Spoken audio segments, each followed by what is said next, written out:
Thank you, Brother Zaid.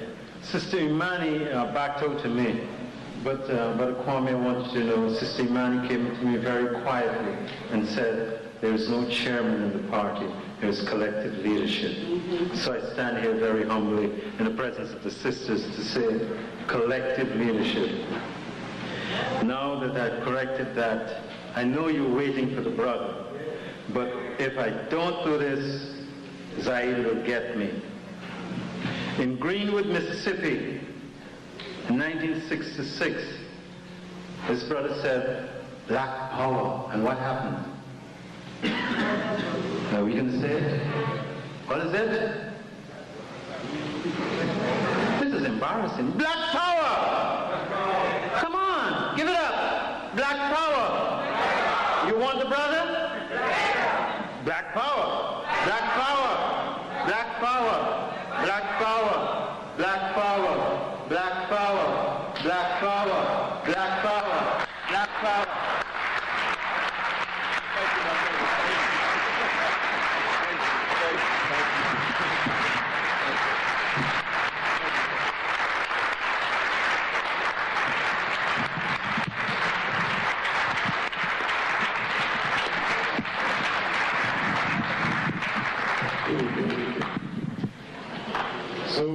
Thank you very much. It's for us always a pleasure to be at African Echoes. It seems as if it's becoming an annual event for us. We have been asked, I assume you've received your flyers, we've been asked to speak on the fundamentals for unity, power, and economic independence in Africa. We want to make it clear from the very beginning that when one speaks of independence, one speaks of both political and economic independence. That must be properly understood. And certainly when one speaks of politics and economics, they are intertwined. There is no question about that. But also, while being intertwined, they are separated. There's nothing unusual about that. In life, everything is the same and at the same time not the same. This may sound confusing if one doesn't properly understand life's contradictions. But we repeat, everything is the same, and at the same time, not the same. All of us in here are the same. We're human beings. All of us in here are the same. We're Africans. But while we're the same, we're also not the same. Some of us are men, some of us are women. Some of us are short, some of us are tall. Some of us are genuinely revolutionary, ready to kill and die for the people. Some of us may be agents sent in here to suffer and make the people die. So while we are the same, we are not the same. So strong is this aspect of everything being the same and not the same, while every human being in the world has fingerprints, every fingerprint is different. Thus, while politics and economics are intertwined the same, they also must be separated. For people who are oppressed, this must be properly understood. Otherwise, it will create a lot of confusion. And the job of the enemy is not only to rip off our labor, not only to steal our resources, but more importantly, to confuse us in our very thinking. Thus, any time a people seek to be free, they must think differently from their oppressors. If you do not think differently from the enemy, you will pose solutions which will help the enemy, and while you think you're advancing, you'll only be standing still while marching time. Thus, this aspect must be properly understood. Of course, Brother Kumba, who spoke before us, and from our discussions here before, the central problem which faces our people is still on the agenda. We are a disorganized people. We are a disorganized people. The first phrase of our talk is called Fundamentals for Unity. We must look at unity properly because some people get confused on what unity is. Some people think that unity is a feeling or a sentiment. Some people even feel that unity can be found in movements of mobilization. Thus you will hear such inaccurate statements as, in the 1960s we were so united. We were not united in the 1960s. That great son of Africa, Osagyefo, Kwame Nkrumah, says that unity presupposes organization.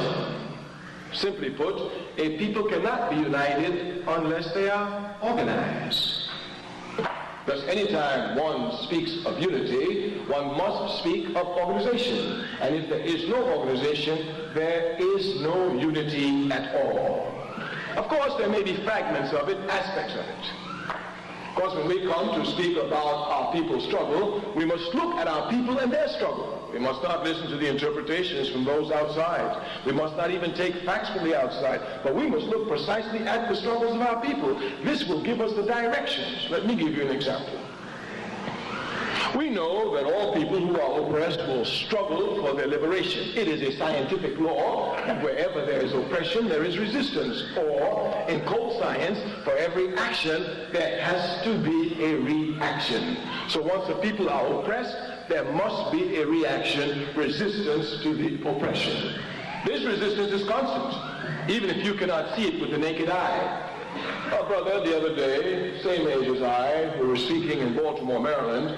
He said, you know, Brother Kwame, he said, I was down the streets with y'all in the 60s. I was in the Army, but I got touched by it. And I want to tell you something, since I've been out of the Army, we ain't been doing nothing. I said, really? He said, no. I said, that's not so. He said, we ain't doing nothing. I said, really? I said, were you in Baltimore in 1960? Yeah, I was here in the Army. I said, did you dream in your wildest dreams that in 1990 you would have an African mayor in Baltimore, Maryland? He said, no, I didn't think about it, but we got one, but it don't mean nothing. I said, yeah, we got that, we ain't even doing nothing. Just imagine when we start doing something. Since the 1960s, we've done nothing. They've given us 320 mayors of the biggest cities in the country. We've done nothing. Since the 1960s, we've done nothing. They've given us all sorts of visibility all over. We've done nothing. Do you know what will happen when we do something? Thus it is clear for us to understand that resistance consists all the time. The job of the enemy is to confuse you into thinking that your people are doing nothing, so you too will do nothing. But of course, a conscious man, a conscious woman recognize that if the people are doing nothing, they must do more. They must do more. Of course, our people's movement must be properly analyzed. A people, we say, will fight just on instinct, and certainly we fight on instinct. Since we've been brought to this country, we've been resisting without organization, just sporadic, and we've gone from burning plantations to burning cities. All of this without any organization at all. And we will tell you that without organization, the oppression continues to heighten on capitalist America. Not only will we go from burning plantations to burning cities, we will burn the nation, because the people who are oppressed will be free and will do anything to be free, including giving their lives and burning their houses. But we must move this instinct to a higher level, organized level. If not, we make errors. Bourgeois historians make the statement that history repeats itself. History cannot repeat itself. If people can repeat their errors, yes, but history does not repeat itself. Let us look at the rebellion of Watts in 1965. In 1965, Africans rose up in Watts and burnt Watts down. They created havoc in America. In 1992, the same Africans rise up on a greater level and create havoc in Los Angeles. People may think that history is repeating itself. No. The people are repeating their errors under vastly changed conditions. What are the changed conditions? In 1965, there was no African mayor in Los Angeles. As a matter of fact, it was a white mayor, racist. His name was Sam Yorty. In 1992, when the Africans rose up, there was an African who was mayor. His name was Tom Bradley, and he came through the ranks of the police. He was a police lieutenant. So he should know about police brutality more than Yorty. But under his reign, police terrorism was higher than it was under Yorty's reign. These are statistical facts. In 1965, when the Africans in Watts rebelled, there was no African who was chairperson of the Democratic Party. In 1992, an African, biologically anyway, by the name of Ron Brown, was chairperson of the Democratic Party. In 1965, when the Africans in Watts rebelled, there were no African mayors. In 1992, there were over 320 of the largest cities in this country, in New York, in Newark, in Philadelphia, in Washington, in Detroit, etc., etc., etc. Angela Davis the other day said that in all of her experience, she thinks that the Africans in America are now going through the worst of times. Someone asked me what I thought of the comment. I said, she's correct. It is the worst of times, but it is also the best of times. So how can you say that? I'm a revolutionary. What concerns me is the rising consciousness of the masses of our people, and it continues to rise at breakneck speed. With rising consciousness and worsening conditions, there must be revolution. It is physical. We are still talking about these changes from 65 to 92 to show the errors the people repeated, but to show the progress they have made. In 1965, when the Watts Rebellion occurred, I remembered many Africans in this country condemned it.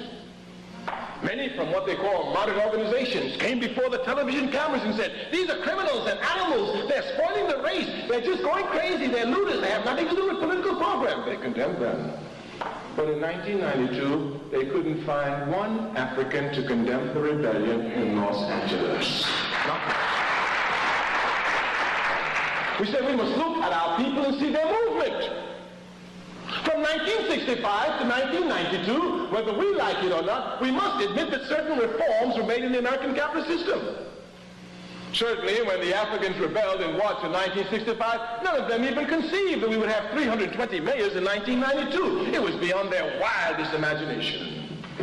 But today we've arrived at 320 and it means absolutely nothing. As a matter of fact, the conditions of the masses are worse. Thus, clearly, the reforms instituted upon the people cannot solve the problems of the people. Thus, if one properly understands the movement of the people, even instinctively, the rebellion of Los Angeles tells the United States capitalist system that the reforms which you've made from 1965 to 1992 means absolutely nothing to us. The only solution is revolution.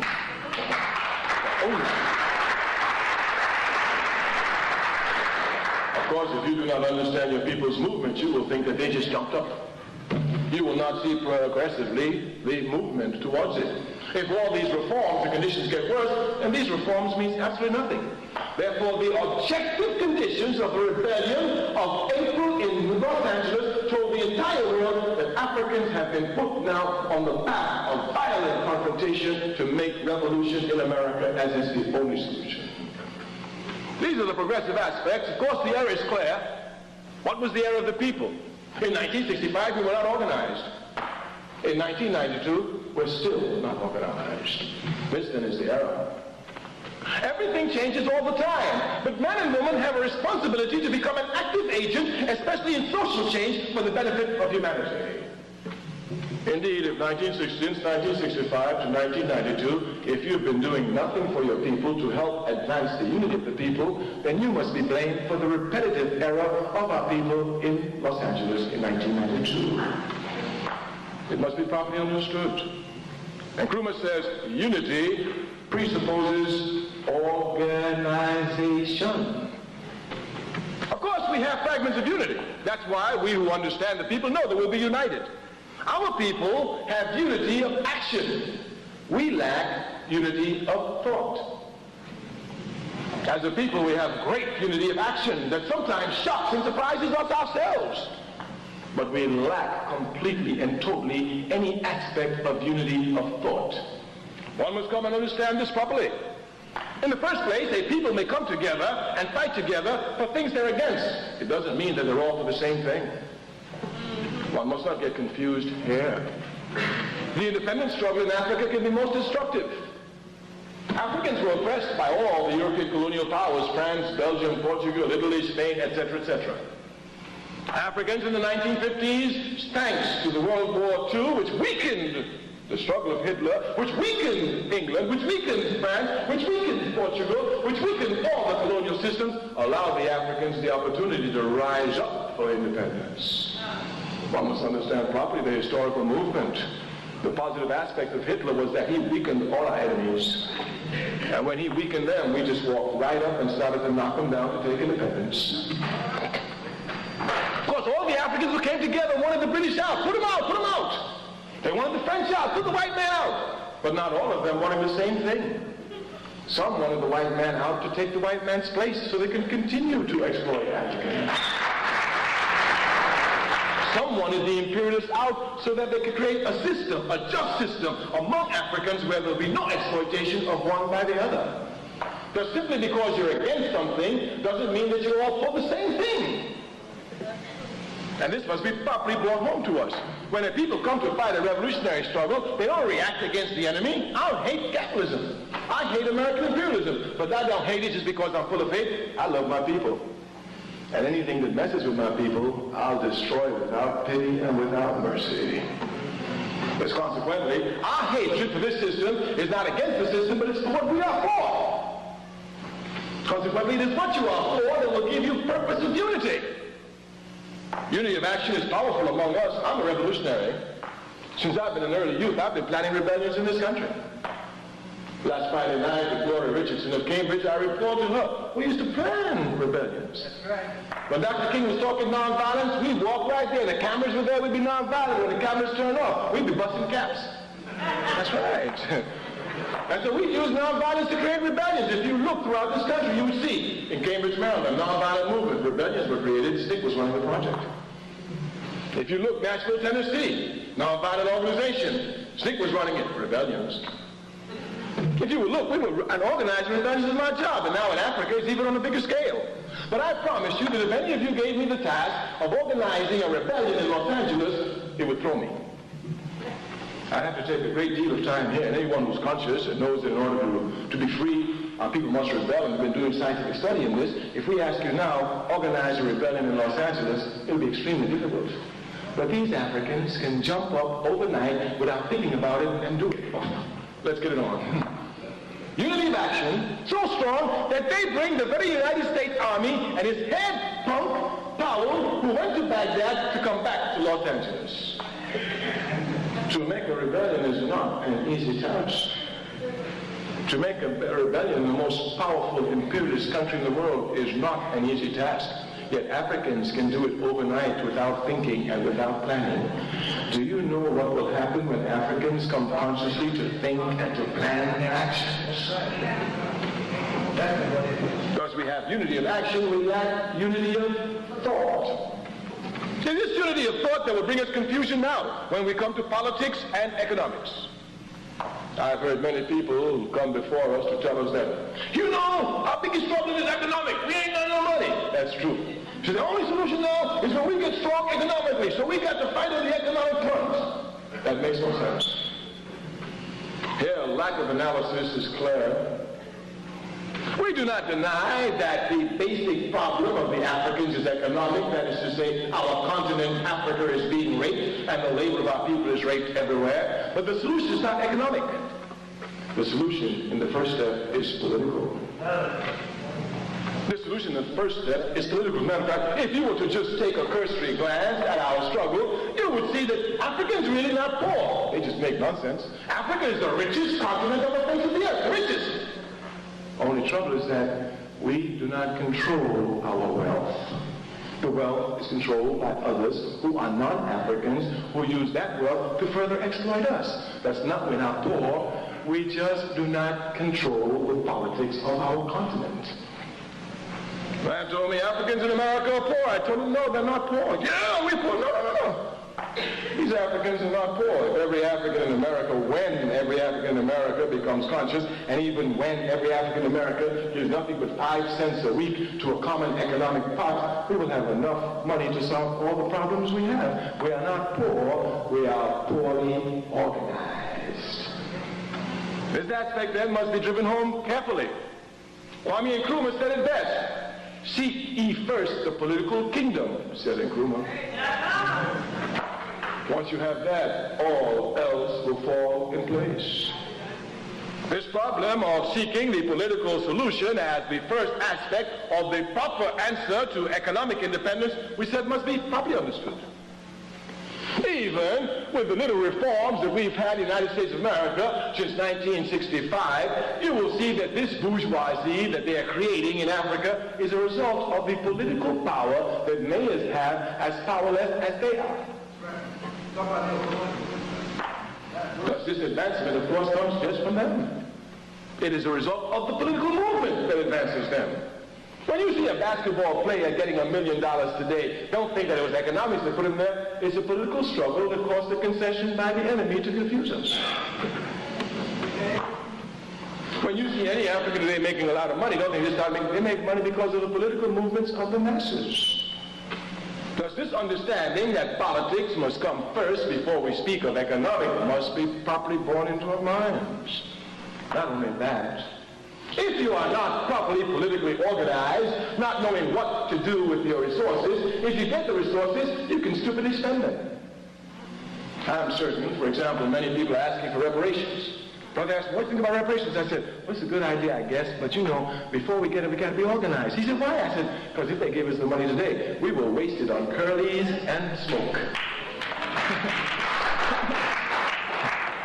A people must be politically organized to be able to channel their economic wealth.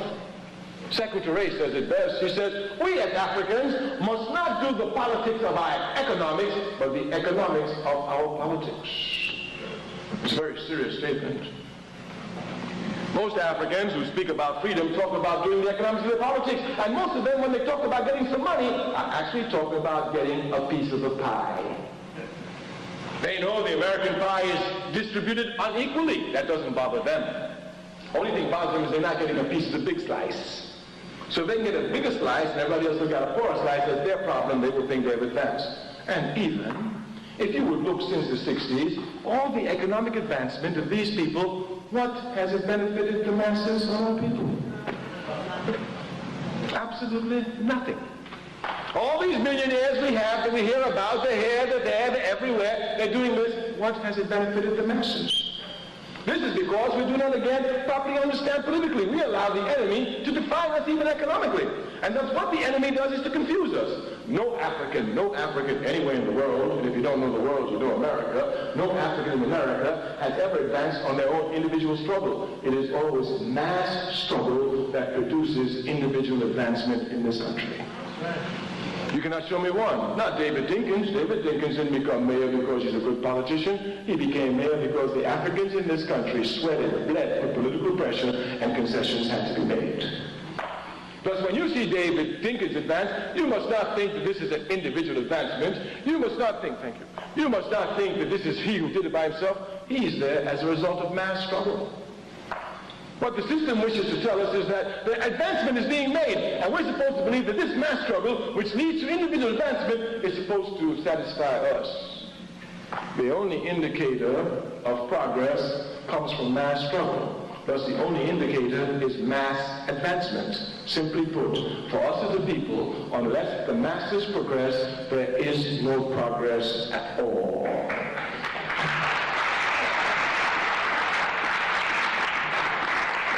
And the masses cannot stand up economically like this. They have to be first politically organized. And Kruger is absolutely correct. Seek ye first the political kingdom. All else shall be added thereunto. This aspect, we say, must be properly understood. If you understand properly the political movement of Africa, you will not be upset. You will see clearly Africa is moving to a unified socialist continent, and no force on earth can stop it. If you do not understand Africa, you might become confused of the blood in Liberia and the blood in Somalia.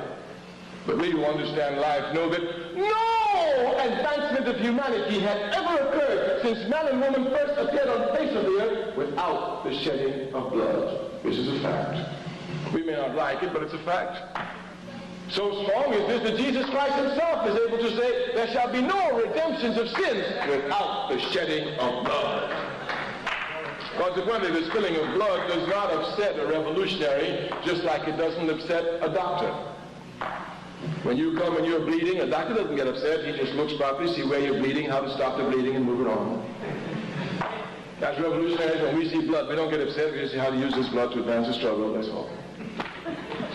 It's as simple as that. It's a scientific proposition. Very scientific. As a matter of fact, in revolution, there's no room at all for sentimentality. If you're sentimental, you will never be a revolutionary. You just create errors and cause many deaths. The blood that is being spread in Liberia The blood that is being spilled in Somalia is nothing other than the blood that is going to cement a unified socialist Africa. It is only those who know nothing of Somalia and Liberia can be confused. If you would just look at Somalia itself on its own, you will see that Somalia itself was divided into three parts: by English imperialism, by Italian imperialism, and by French imperialism. Malcolm X said it best. He said, all goodbyes ain't them gone. He said when the European imperialist power said goodbye in Africa, it didn't mean they were gone. They had already created the trouble before they left, and they would work more on the trouble before it was finished. All the attempt is very clear. They want to make it appear as if Africans are incapable of governing themselves, and since they're incapable of governing themselves, since they said that, since independence, the white man himself must come back, be it in the form of the United Nations, to establish order and peace. That's all, but it's all vain. They will go nowhere. At our meeting last year, we showed the points why Europe can never unite before Africa, and before we were finished, the trouble started in Yugoslavia. We do not listen to the bourgeois press to make our analysis. We watch the movement of our people because they are the makers of our history.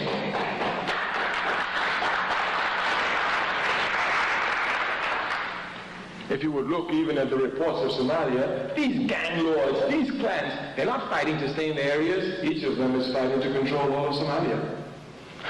That alone should tell you something. If indeed they were just clans fighting to stay by themselves, they would stay by themselves. But everyone wants to control Somalia. Nobody's going back to the clans. All are going to a greater Africa. The problem is extremely good for us in Africa, and the conditions are clear. No part of Africa from Cairo to Azania has not seen political struggle lead to gunfire.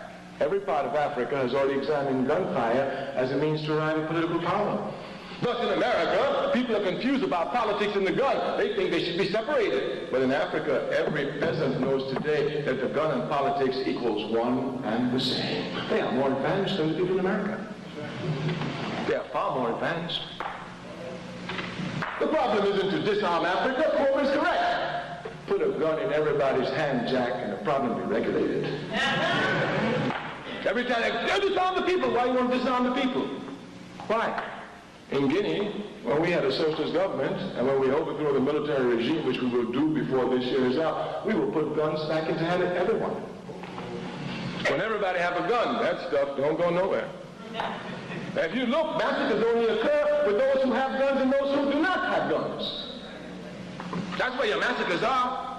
But when everybody got guns, ain't no massacre there. Ain't no massacre.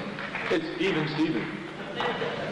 This is necessary for us to understand the program we're calling for, even a political program, calls for guns in the hands of everyone properly politically educated to defend the interests of Africa. Those gangs who are bad, they have guns, and the gangs that are good, they don't have guns, and they're the ones who suffer. This question of a political program of putting guns in the hands of everyone becomes clear even before you arrive at economic independence.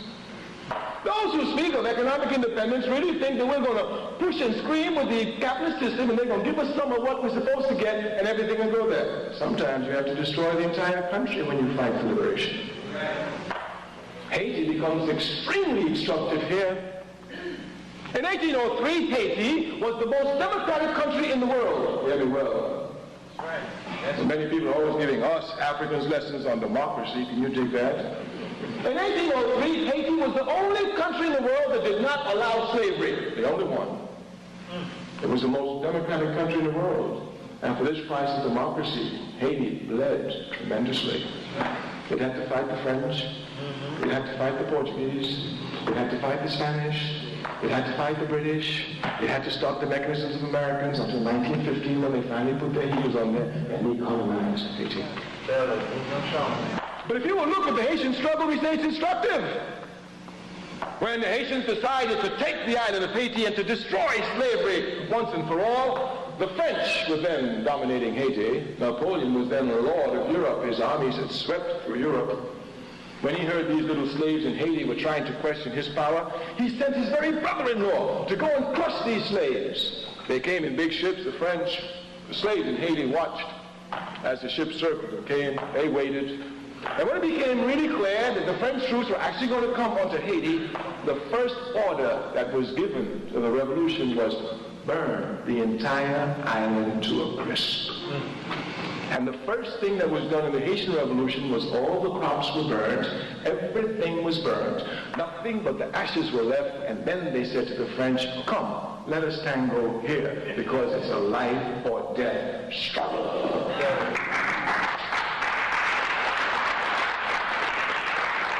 Of course, if the Haitians were looking for economic advancement first, they would have tried to get some of the sugarcane plantations, try and take this one and they would never be free. They would never be free. It's like some of those who say, yeah, you all burn down your own houses. Yeah, Jack, I burn my house for my freedom. I give my life. What's my house? Don't talk capitalist nonsense to me. Property is never more important than anyone's liberation. But if you're not careful, this economic independence thing will make property more important than the people's liberation. Now, I have no trouble in burning the entire American nation from New York to California for my freedom.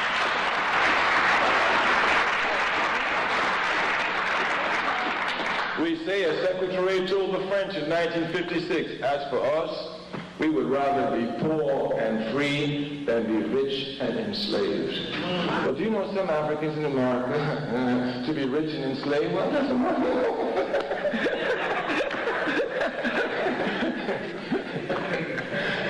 Of course, we know it becomes confusing because in a capitalist system, some people were killed for money. Some people get confused, but of course, we know killing is the most grave offense a human being can commit. And we hope that when one kills, it will not be for money, but it must be for the advancement of humanity. Indeed, as far as we can see, this is the only justification for killing, the advancement of humanity. Otherwise, there is no justification at all. So for us, it is the political approach that must come first. We've seen it clearly here. It is not to say that once you become politically free, you will not become independent. That's not true. Cuba is a clear example here. That's right. That's right. Cuba is very poor, but very, very free. That's right.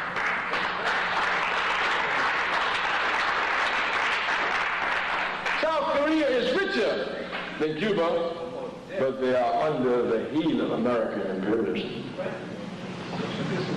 Cuba is very, very poor, but everybody in Cuba is willing to defend the island to its death.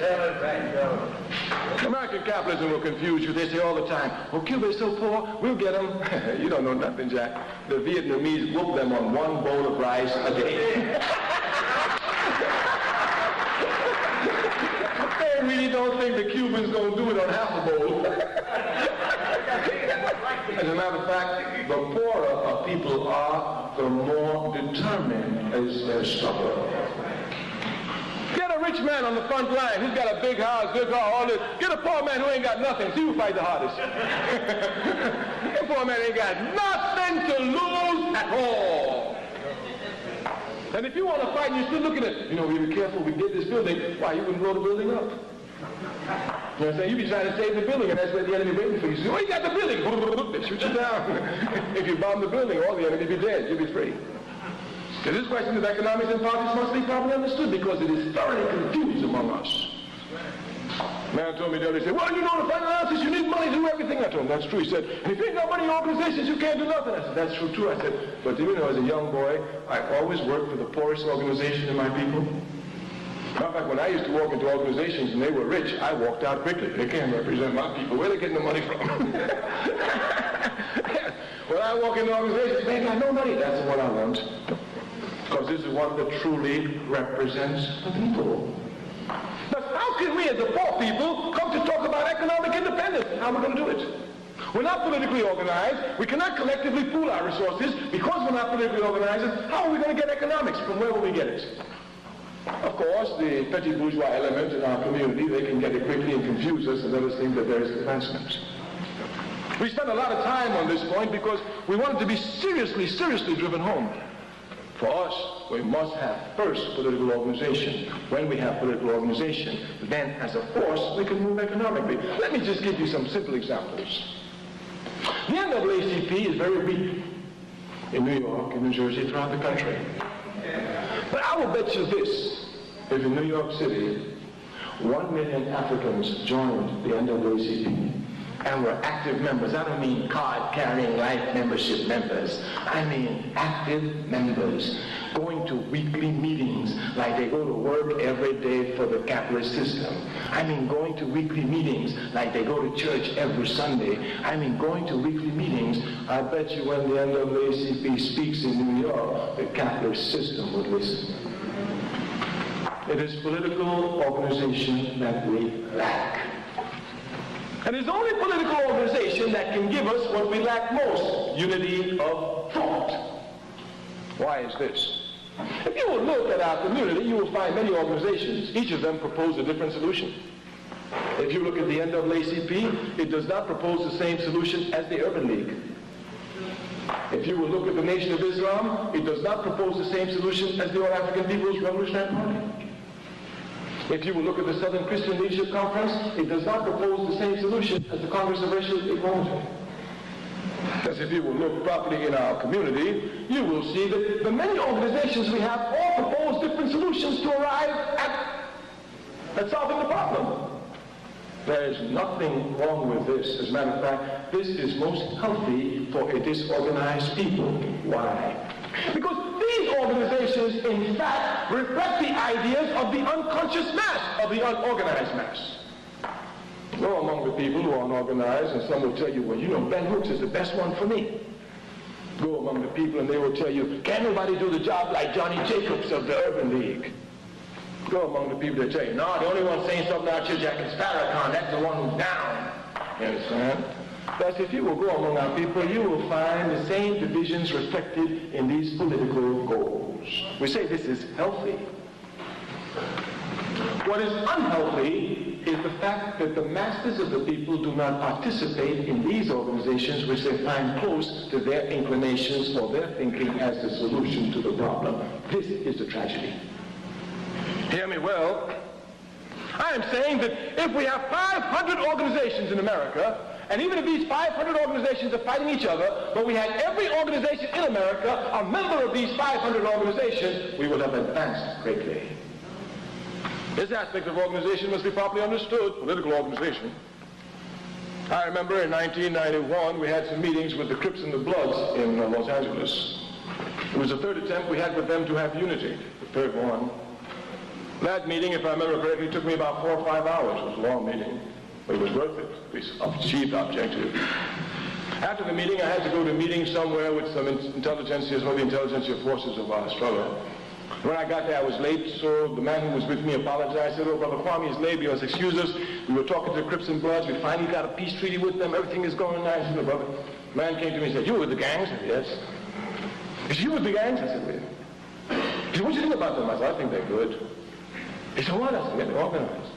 He said, were you wasting time with the gangs and we're here waiting for you? You prefer? I said, I prefer to stay with them than to stay with you. He said, what are you saying? I said, listen. These gang kids, they have organizational discipline. You lack that. What do you mean by that? Organizational discipline means there's something more important than you, the organization. That's a heavy lesson to learn in an individualistic society. I said, these gang kids know that when the gang gives them an order, they got to do it. He said, but is that good? I said, it's good that they have organizational discipline. It is bad that it is misdirected. Our job is only to correctly direct it. Once that is done, the organizational discipline which they have will logically follow. But you have no organizational discipline. You don't even belong to an organization. You think you don't even need one. You think by yourself you can do so much. So when I put you in a party, I have so much struggle to convince you of the fact that there's something more important than you, your people. The brother in the gang, I don't have that trouble. Since he knows the gang is more important, I tell him, you know what the gang used to be? Now it's the people. Simple. This is the importance of organization. We as a people have no organizational discipline at all. And the capitalist system imposes this individual thinking upon us. We have great individuals. I see them all the time. They come in, they will speak loudly, they will talk about this, give us facts and all this, and then they run out the door. There's nothing left. We say we must look at our people to properly understand the problems we face. Dr. Martin Luther King was a great man. No one can take that away from him. But Dr. King was a human being, just like all of us, representing our movement. Thus, he would represent the weaknesses along with the strengths and the errors of our movements. Thus, when we come to analyze King, we don't analyze him like the bourgeois press. We must analyze him scientifically, critically. See what errors were made. How can we rectify them? How can we qualify our movement? Dr. King, as everyone knows, was perhaps one of the greatest mobilizers that this century has ever seen. Dr. King could mobilize the masses. But Dr. King was very short on organizing. He did no organizing at all. Dr. King would come into a little town. He would turn the town upside down. When he left, there's no question the signs would be down. Segregation would be finished. But there'd be no organization there. Jesse Jackson, who follows in the same trend, does the same thing. He mobilizes. He doesn't organize. What we need is organization, not mobilization. We do not need mobilization because our people can be easily aroused over anything. As a matter of fact, if you understand your people, we are the most instinctive revolutionary group in America. We rise up at the top of a hat for anything. Police shoot a brother today, you get everybody, come on, for a hot minute, everybody jump up. Oh, the police is terrorists, the police is terrorists. Then they sit down. The police don't sit down. Matter of fact, the police already took all the photos of everybody who'd been in the demonstrations. They got where they work, where their license plate, everything. When everybody sit down, they come in and pick them off one by one. One by one. And people continue with this. Our issue come up, they run for the issue. I ask myself, what is this? Che Guevara says it's our job to start the fires and have the imperialists put it out. But if we're not careful, they start the fires and we blame fire them. We run and put them out. Of course, here, the difference is between reform and revolution. Here, the difference is between reform and revolution. Malcolm X was an organizer. Malcolm X was an organizer. Malcolm X understood the necessity of organization. When he was expelled from the Nation of Islam, before you blinked an eye, he created two organizations. The Muslim Mosques Incorporated, Organization of African American Unity. Malcolm X was an organizer. And following clearly his prescriptions, he organized one, the Muslim Mosque, only for Muslims. Malcolm was not confused. He said, this one is one for Muslims. Anybody can come. White, black, yellow, green. And he organized a political organization, the Organization of African American Unity. Only Africans can belong to that. That's right.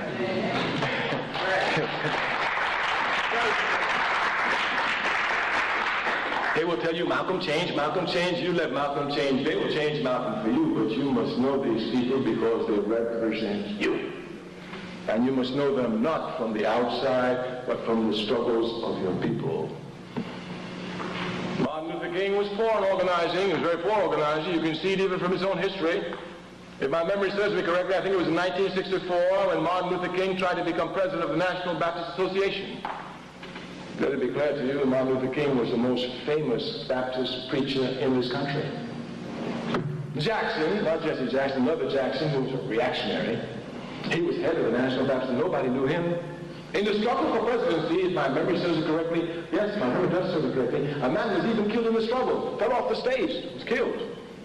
I remember Muhammad Speaks laughed at that. He said, yeah, look at these Baptists, that's how they do it. Yes. And with all this, Dr. King never became president of the National Baptist Association.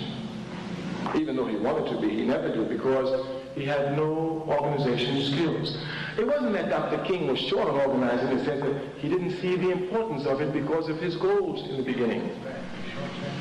Dr. King was a reformist. He didn't look for power. He thought, listen, Kwame, these people here, this Jim Clark, these people in the South, they don't know any better. When we come and we show them better, they'll do better. Fine, Dr. King.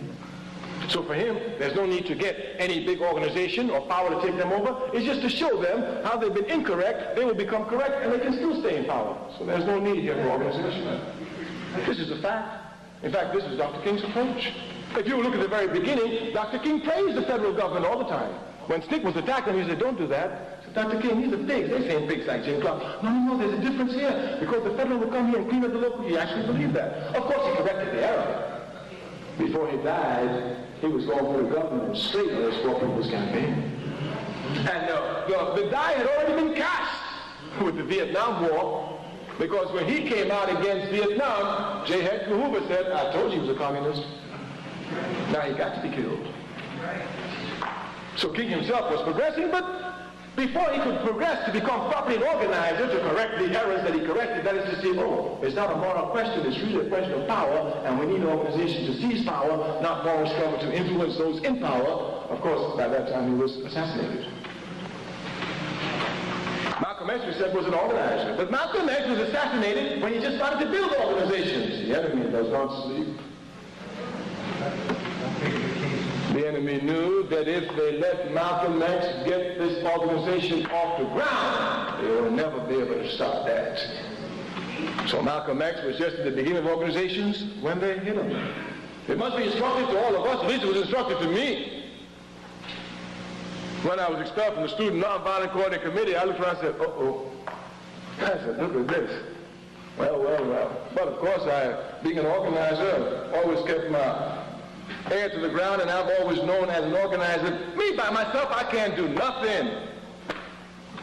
You can do a lot by yourself, as Matt Jones said the other night, but one thing you cannot do by yourself is struggle for your people. The people got to struggle. Even if you're the best one, you love the people, you want to take all the bullets for the people. Superman only exists in the minds of Hollywood writers. Rambo will only exist on the screen. There's no one man or no one woman that can free us. Only us will free us. Only us. From the time I've been a young man, I have always belonged to an organization. From the time I've been a young man, I've always belonged to an organization. When the Student Nonviolent Coordinating Committee was getting ready to expel me, I was already a member of the Black Panther Party. Matter of fact, when they expelled me, I was the honorary prime minister of the Black Panther Party, and they had some crazy brothers up in there and crazy sisters. And I knew the pigs knew, you shoot me, Jack, these people can jump up against you, you understand? Your protection is not bodyguards, your protection is the masses of the people, and the more organized they are, the more protected you are. Some of you get carried away, think you get a lot of money, you get some bodyguards, you could be like, look out here, they blow Kennedy away. What you talking about? All they do is blow you and the bodyguards away. So instead of just you, you're taking 5 people with you. And indeed, the political consequence of any revolutionary in his death is one question. Does your blood nourish the revolution? Yes, sir. It is in this light that revolutionaries are never afraid of death. Right. I work hard against these enemies, Jack. I don't even sleep half the time, you understand? But if they think I'm bad against them now, kill me. My blood will nourish this revolution like you've never seen. That's why for revolutionaries, death is always a welcome sight. For the people, look at it, brothers die for nothing. Let me die for the people, please. They'll sing my name for the rest of my life. Look at Martin Luther King. Everybody will praise him. Many brothers died the same day King died. Some were even shot by others. Nobody know them. Nobody will ever know them. But everybody will know King because everybody knew whenever King took a bullet, that bullet was for his people. So this understanding of organization is crucial. The Southern Christian Leadership Conference itself, you see, is also about falling apart because it was more mobilized than organized. But the Nation of Islam, to which Malcolm X gave a lot of his blood, and even though he left it, is still functioning thanks to the work of Malcolm. Organization continues your work. Organization continues your work. We've had great individuals, I mean great ones, who've done so much, and even here, they're here today. They speak so much, they give us African history, they give us this, they give us that. But when they die, the only thing they remember is they wrote a book, this is the book they wrote. What did they do to organize the people? Nothing. Why did they do nothing? Because they thought they didn't need an organization, because after all, I mean, ever since I've been 16 years old, I've been in organizations. When I got ready to resign from the Black Panther Party, before I resigned, I was a member of the All-African People's Revolutionary Party. When I handed my resignation, I said, don't do that. Now they got you. I said, no, they don't. I'm a member of the All-African People's Revolutionary Party. I'm protected by Secretary and Kwame Nkrumah. I got all Guinea behind me. They could not touch me now. They shoot me now. My blood will nourish Africa like they've never seen. It is organization and only organization that gives us clear guidance. My task in struggle with political organizations has reached one of the highest positions today. I am a political advisor to the Democratic Party of Guinea, the party secretary of Guinea. This party is involved in political struggle to overthrow a military regime which must give up power this year. They themselves had to unban our party, which they banned. And after unbanning our party in April of last year, they proposed a date of December 27th for elections. In October, they saw there was no way for them to win. They saw clearly that our party would take power. They, being controlled like the French today, the French being stupid, did the same thing they did in Algeria. They postponed the election. But the postponement of the election only shows clear defeat. Thus, this year it is the task of our party to restructure itself and to take power by any means necessary.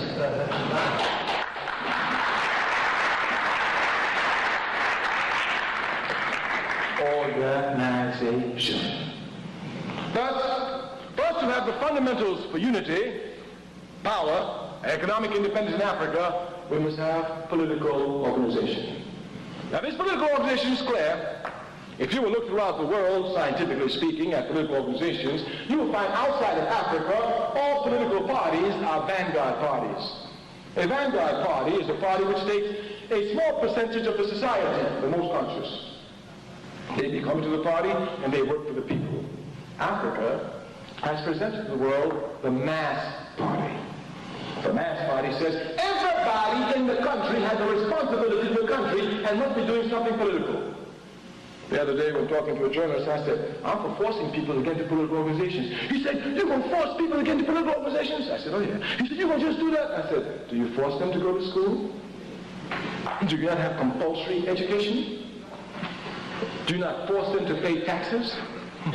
Who are you playing with? You think they're going to do what we play with? Yes. If I had the power in my society, everybody must belong to a political organization because it directs your life. And at least if you're against it, you ought to know why. And then you ought to know how to fight. Of course, we haven't reached that stage yet, but we are getting there. Our point now is through moral persuasion and logic and reason to show the people that really the problem that we have our people is just one, we're disorganized. And organization doesn't mean mobilization. I am sure here in African Echoes, there are people who come here every week, listen to the speakers, clap, go back, and never do any organizing work for the people, except to come every Sunday. Even the Bible says it is more blessed to give than to receive. And when you give for the people whom God has created, there is nothing more blessed than that.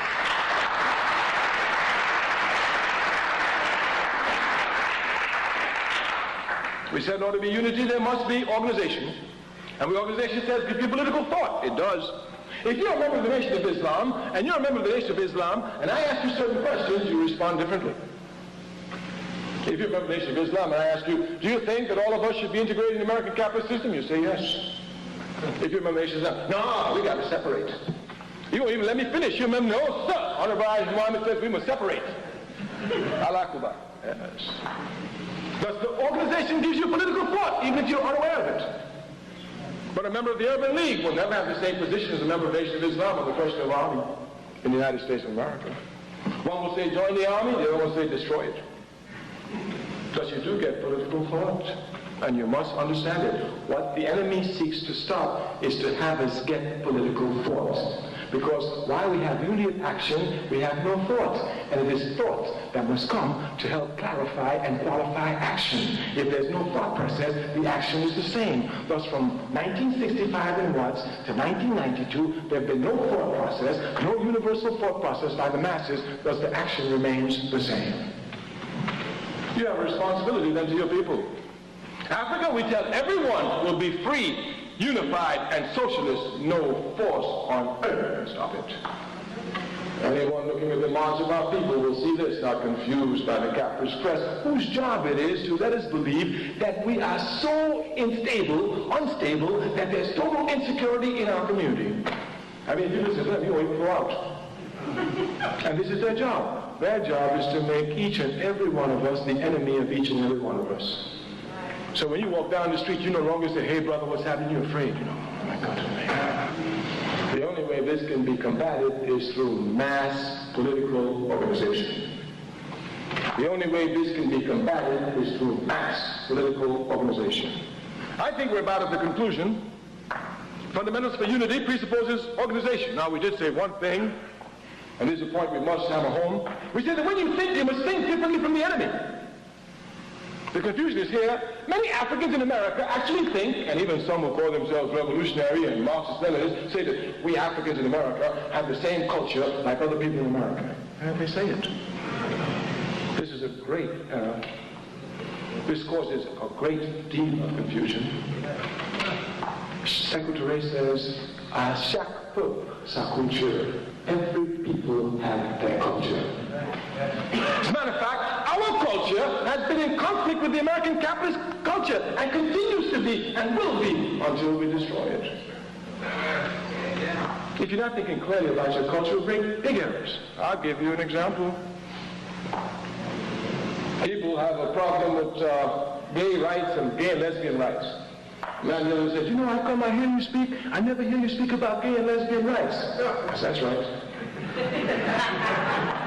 He said, but I go all the others, they speak about it. I said, we are not from the same political platform. I fight for my people's culture. I know they have one. My job is every day to more properly define it and to fight from it. You think we don't have one, so you fight from a capitalist culture. You'll never get anywhere. Africa has a culture of its own. And her people are the carriers of that culture. And anyone who knows anything about culture, when it's attacked, Jack, the people hide it from themselves. Malcolm X said it. He said, they don't call themselves Africans, but you scratch them a little bit, you'll see how African they are. They've hidden Africa from themselves. That is to say, the people seeing the enemy overwhelm them will hide the very culture from the people themselves. The conscious element will come to see how they've hid it, to pick it up. Let me give examples on homosexuality. If you will look at the history of Europe, and you know the first law is always to know the enemy. You will see Europe has a bloody history on the relationship of homosexuality. From Greece all the way down to today, where they're bashing the heads of homosexualities. Africa has none of this. Even Africans in America do not bash in their heads of homosexuals. The question of homosexuality is a question of intolerance. Europe's culture is most intolerant. It's really a culture that has no diversity. It seeks conformity. In the 1960s, if you would go to white colleges, all the white boys on there were wearing crew cuts and sandal shoes. They all look alike. The other day I saw one wearing long hair. He said, what did you do for me anyway? I said, made it possible for you to wear long hair. Yes, broke up the conformity. It's most intolerant. It's most intolerant. African culture is very tolerant. As a matter of fact, that's why we're the trouble we're in today.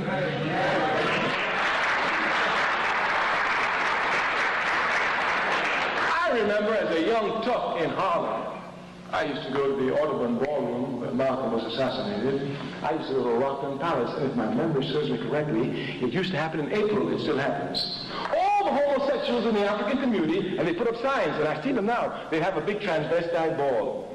And they would come at Rockland Palace, we were tough, I mean 15, 16 armed. But wouldn't anybody think about hitting any of them. The best we could say is, you really think that one is a woman? Yes. No, none whatsoever. The hardest organization in our community against homosexuality is the Nation of Islam. You hear Minister Farrakhan now saying, you better tell them they got to straighten up their wrists. Yes. But everyone knows James Baldwin. And James Baldwin, no African ever hid their homosexuality. James Baldwin was a homosexual. And yet you would hear Malcolm X and Farrakhan praising James Baldwin for his contribution to the struggle. So if you will look at us, we're not an intolerant people. It's not in our culture. So to bring this problem, which is a European cultural problem, into our community is only to bring us more problems, and we got more than they have anyway.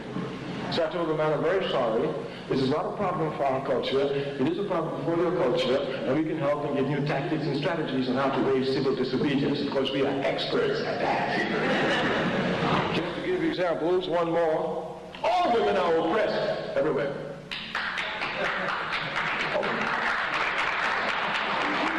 All of this is a fact. African men, we oppress our women. There's no question here. But in order to properly understand the oppression of each woman, you must understand their particular history. Africa produced the very first queens in the world. And these queens were not play queens. They had proper power. Dr. Henry Clark has written a small pamphlet, the title has escaped me, in which he talks about the contribution of queens. It's a very small pamphlet, I'm sorry, the title has escaped me, I read so much. But in the book, the pamphlet, Dr. Clark shows and demonstrates that every time a queen occupied the throne in Africa, Africa advanced technologically, socially, politically, economically. And if a queen was on the throne and the enemy invaded, there was no compromise at all. No. These are historical facts. We say African women are exploited today, oppressed today. Yes, they are. African men exploit their women everywhere, but the one place they can never exploit the women is on the front lines fighting for the people. If you will look at the history of Africa, you will see women on the front lines all the way from the first queens, all the way down through Nzinga, all the way to Asate Shaku on the front lines fighting for the people. No other race has produced women warriors as we have for the entire world, even though they are warriors.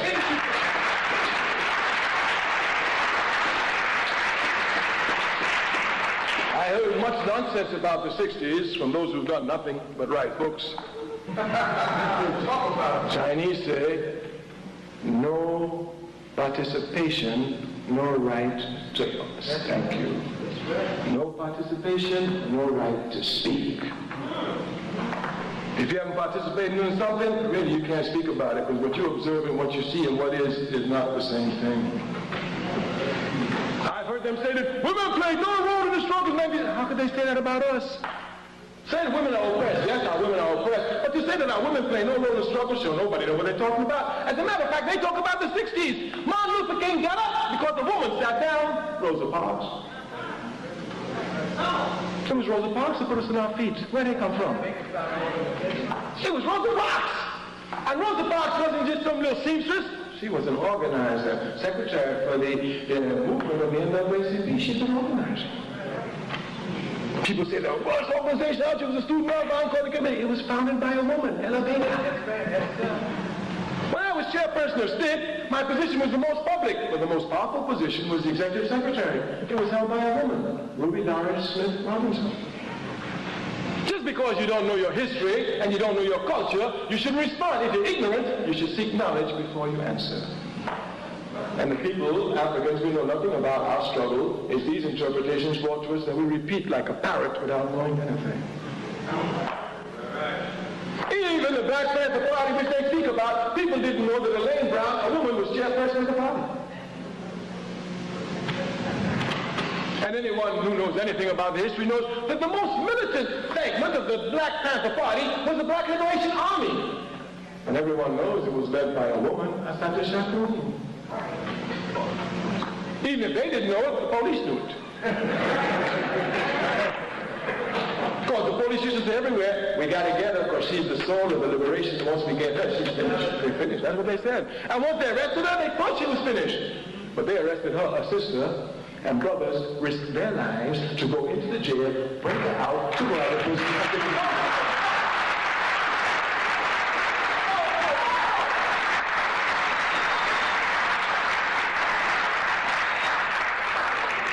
So when you come to fight against an enemy, you must think differently from the enemy. And the only way you can think differently from the enemy is when you're rooted in your culture.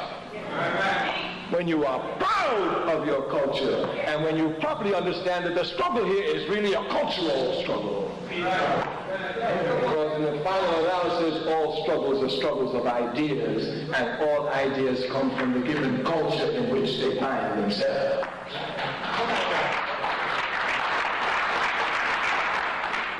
We cannot have an organization unless we have an ideology.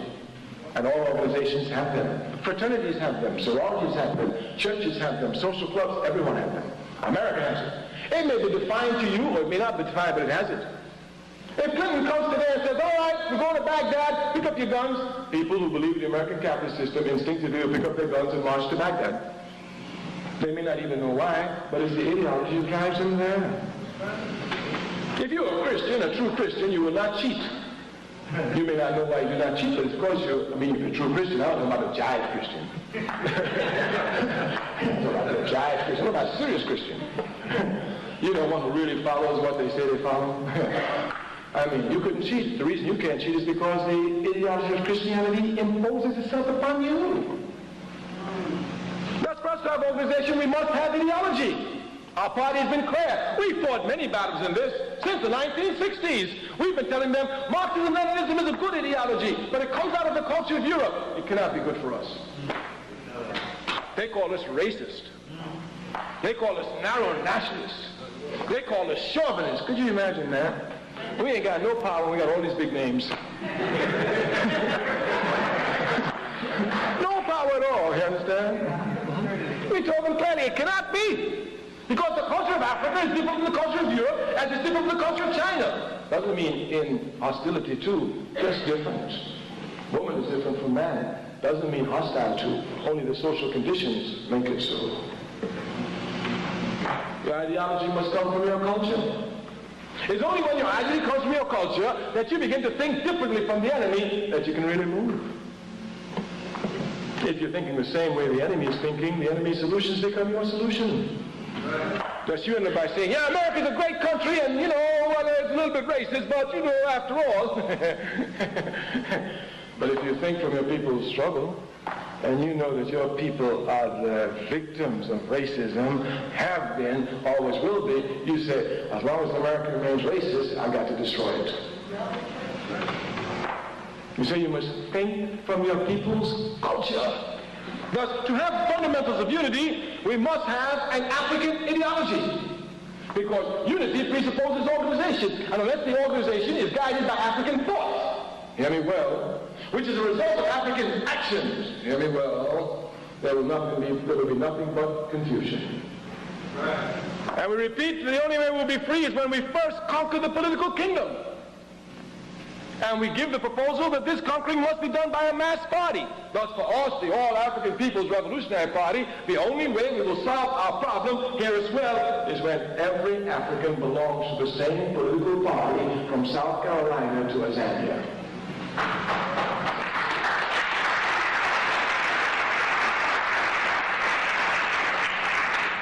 Not everyone agrees with this. Some people even say it's impossible. Could you imagine that? You know, I'm a good Democrat with a small d. I believe that people have the right to think and what they want to think, but even the Bible tells you that you can sin against God in thought, word, and deed. And you can sin against your people in thought, word, and deed. Anytime you think that your people cannot be united, you sin against them. The other day having a discussion, brother said, oh, Africa will never be united. I said, you're lucky I have a gun. I could shoot you just for saying that. He said, oh, right, you have a right to say everything you have a right to say, but there's some things you don't go out the limit of. You must understand freedom of speech. All freedom of speech is bounded by the ideology. If we were in a church today, and we all believe in God, and it was communion, or we were in a mosque, and we were having Friday prayers, and somebody came into the church of the mosque and started cursing God and insulting God, he could get killed for freedom of speech.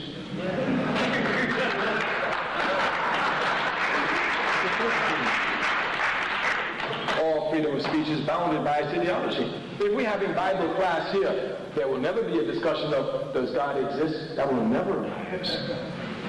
Once you get in the church, God exists, end of discussion. That's a fact. Consequently, you must know that freedom of speech is bounded by the ideology. And if we are saying that we want to organize Africans all over the world, and the enemy is saying it can't be done, and you come and you say the same thing, you're working for the enemy. That's why we say when you think, you have to think differently from the enemy. Oh, there's so much problems we have. We'll never get out of these problems. I don't see how we can go. I don't see what we can do. Are you talking like the enemy? You sound just like the enemy. Matter of fact, are they paying you? No, I mean, you're working for nothing.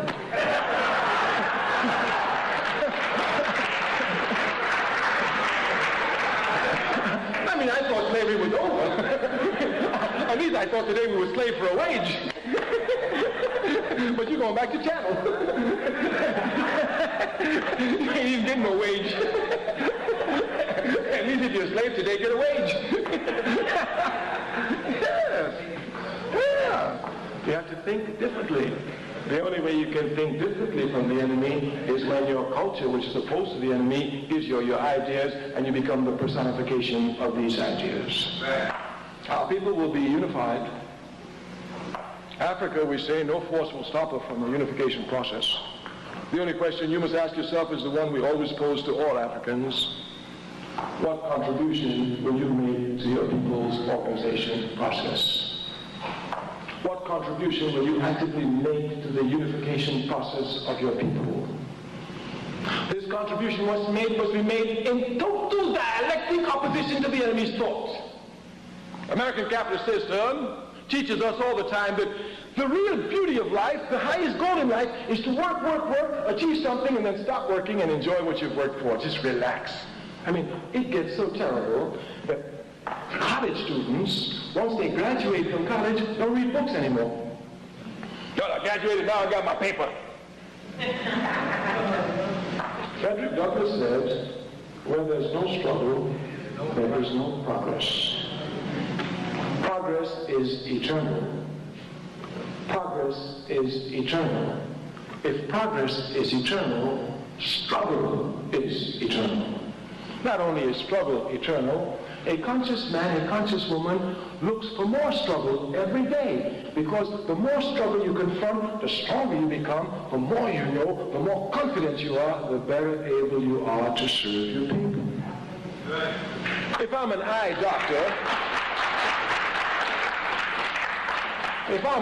doctor, when I graduate from university and become a doctor, I can do simple things. If I never challenge doing complicated operations, I will never advance. I will stay exactly where I am. And the only way I will advance is by confronting and even making errors, perhaps making somebody blind while trying to save them. Yes, everybody makes errors.